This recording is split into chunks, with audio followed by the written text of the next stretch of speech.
friends, MD Vegan. Corn dressing today. That's my main actor, and I have another recipe for it. I made this corn dressing the other day. There's a video out. It's a Mexican corn dressing. It's really nice with a fresh corn blended with a little bit of lime and cashews and some spices, Mexican spices, you know, chili pepper, you can imagine, salt, and so that is very nice. And I will have some salads, how to use this. And the first one, the corn salad, that's already out, and the second one, the pea salad. I love these sweet peas. It's very simple. They just have these sweet peas, whether you have them fresh or frozen, doesn't really matter. Frozen are very inexpensive and always available. So often I have these, I like them. I can make a quick meal, just thaw them and use them. This is 1.5 cups or so. And I have some avocados and some red bell pepper. That's also all typical Mexican. You know, avocados, red bell pepper. Goes on top. Easy. And some red onions. Mexican like that too. I know a Mexican friend told me. So red onions, some chopped up, and that's where you go. It's perfectly together. Sorry. Must have something running to my nose. So this is all very simple. So these salads, you can put them together in 5 minutes. Ingredients, quickly chop it up. The dressing is pre-made, sitting in the fridge for a week or so, or maybe 3 to 4 days a minimum. And you can always season a little bit, twist it, tweak a little bit if you like. You see, it's pretty creamy. That's wonderful for these kind of ingredients. You don't need that much, but you can also use a little bit more. This is a delicious dressing. It's almost a soup. Of course, it is seasoned to fit in a salad dressing. And that is a difference. A soup would be eating by itself. I over-season the dressing a little bit as compared to a soup. It has to be perfectly seasoned to taste, but the dressing is always over-seasoned a little bit because the flavor dilutes around the ingredients of the salad. So it is a little bit different, a little more sour, for example, a little bit more salt, more chili pepper. It's up to you. But just toss it, enjoy, and have some time off then.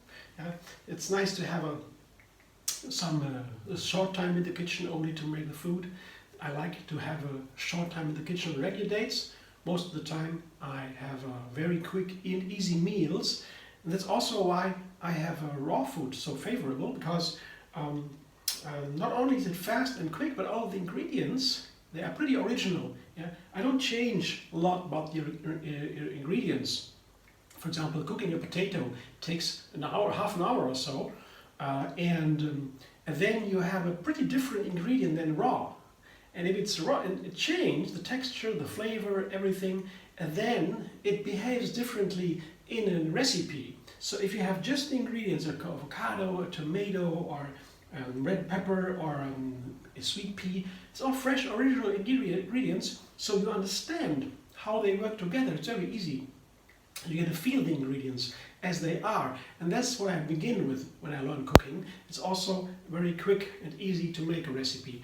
Cooking, I love cooking too, but that takes a lot more time. You know, cooking with heat, with water and so, an oven.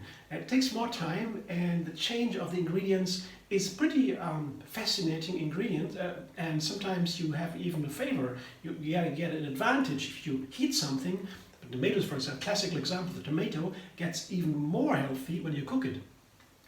But that's another question not to discuss here.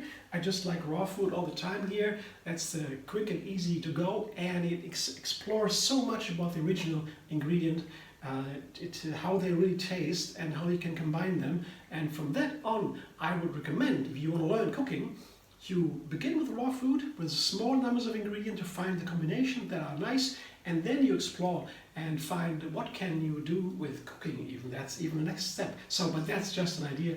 If you want to learn something from scratch, I always try to go to the basics, to the roots, yeah, to the easiest steps. So thanks for watching. I hope you enjoy. If you're inspired, you can also tell me about your favorite recipes with this dressing. Yeah. The Mexican corn dressing, and well, this is my example for today. Maybe I have already another salad recipe in mind, with this dressing as an example. That's what I always do. I make a new dressing, and then I try 2 or 3 or so salad variations to use this dressing. Of course, then before I make a dressing, I already have it in my mind. What could I do it? What can I do with it? And that's a pretty nice way to have a great variety of ingredients in my daily cooking. On every day a little bit was something different. On one day only a small number, and on many days then many different ones. So that's a nice way also to proceed. And health, it has very much to do with variety. Lots of different ingredients, lots of nutrients, different nutrients. That is an endless vegan variety, and that's what makes food so healthy. Yeah.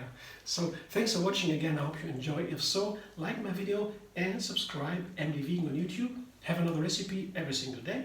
And find me on Facebook, Instagram, Pinterest, and Twitter.